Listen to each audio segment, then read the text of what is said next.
we're here. The big one. Welcome to my Indiana Jones review series. I'm going to be reviewing all 4 films before Indiana Jones and the Dial of Destiny coming out later this month. I've tried to stay away from opinions of that film, but I have heard a few things here and there. Some people don't like it. Some people with preconceived notions have said that they're not going to see it. They refuse to watch it.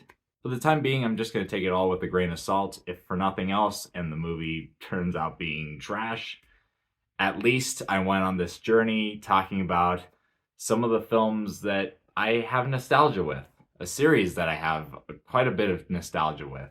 And today I'm starting out with Raiders of the Lost Ark, which gives us the introduction to the one and only Indiana Jones, an archaeologist that goes on many adventures collecting artifacts for preservation in museums. This being what Indy specializes in, he is hired by the US government to find the Lost Ark of the Covenant before it is obtained by the Nazis.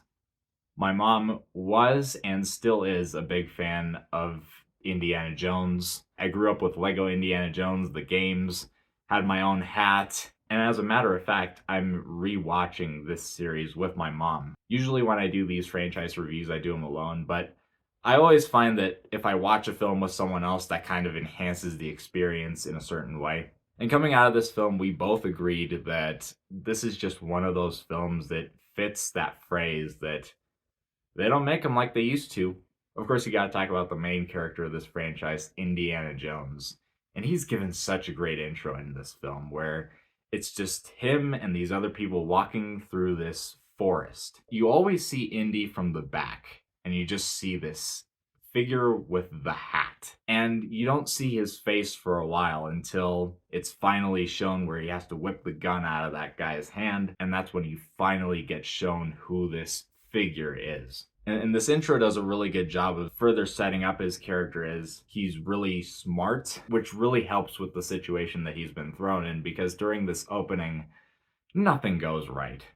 He goes into this cave and problems just keep stacking on top of each other. And you just see how he has to use his smarts to navigate through what would kill any average person. But this is also a character with different shades to him. Whenever Marion's introduced, and as the film goes on, you get a side to him where he's comes off as this sensitive romantic, especially with this kiss scene where he's asking Marion to kiss different parts of his body that hurt. And I just thought that was kind of a cute interaction out of these characters. This guy that usually doesn't show a soft edge to him, and just finding a clever way of getting affection out of someone. It's probably going to be a never-ending debate for fans of, like, what's the better character, him or Han Solo? And, I don't know myself. Harrison Ford has played 2 very, very iconic characters at this point. All I know is that Harrison Ford is an absolute legend, and he really showed that with this film. Spielberg really has a knack of having these great side characters as well. We get introduced to Marion, who's this hard-edged female. She knows how to really take care of herself in scenes, and we get that in the intro where she's just slugging down these shots, and you think that she's gonna lose, but then she comes out winning, and you know that she can hold her liquor, and then that plays off into another scene later with Belloc. I really enjoy the subtle romance between her and Indiana Jones. The way they interact, they're always kind of, in a sense, antagonistic against each other, and it makes sense with their backstory. There's a very strong chemistry between these 2 actors, and 2 people, each with their own type of rough edges, and then that's the way that they fit together.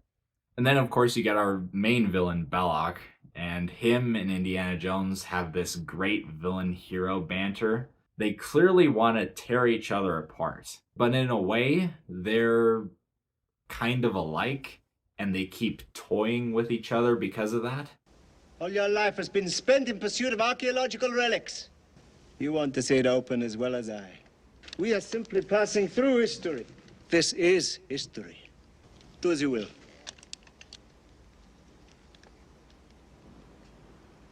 You also get introduced to Indy's friend Sala, And I have a really good relationship with my friends, and whenever a film can portray a friendship really well, it hits home for me. Sala and Indy have this great friendship back and forth that's really funny.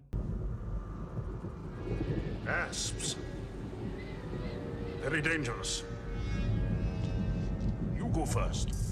In a scene, it gets surprisingly sentimental when Sala is saying goodbye to Indy as soon as Indy is getting on that boat. I was watching that scene, I was like, oh man, they're bros. Oh, that's so sweet. As far as the action, which is why we're really here. We're here for all the adventure that comes with Indiana Jones, and it's this adventure that just lingers. There's never really like a true break in this film. There's always something going on, something to drive up the tension, whether it's a simple scene where someone poisons dates hoping to kill Indiana Jones, or a huge explosion fest with the plane escape. Spielberg knows how to generate excitement out of a wide range of different types of sequences. What really helps though is that the action is all practical stunts.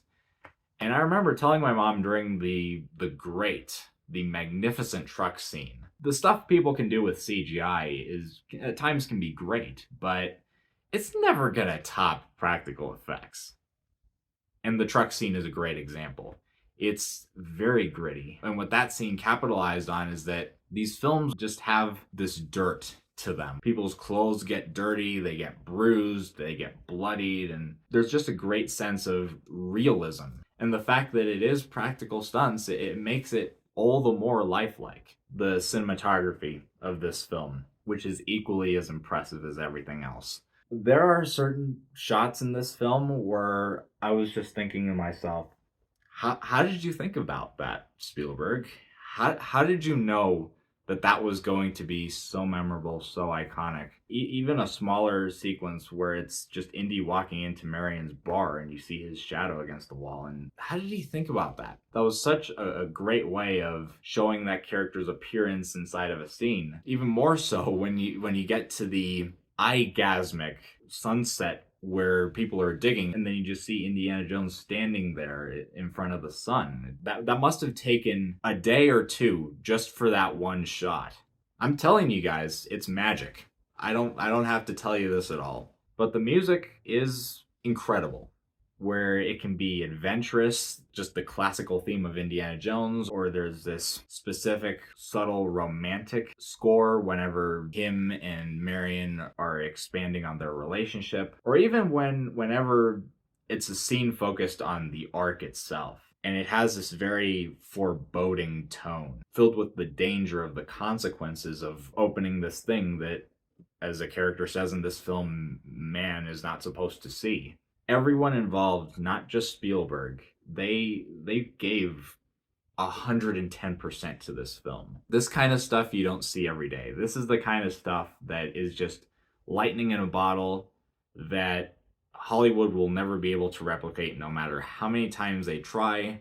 Without question, I'm gonna have to give Raiders of the Lost Ark an A+. So next up, I will be reviewing Indiana Jones and the Temple of Doom. This film seems to be debated quite often, but I'm really excited to see it again. And once I talk about certain stuff in that film, you'll know why. What is your favorite Indiana Jones film? Whatever it is, leave it down below.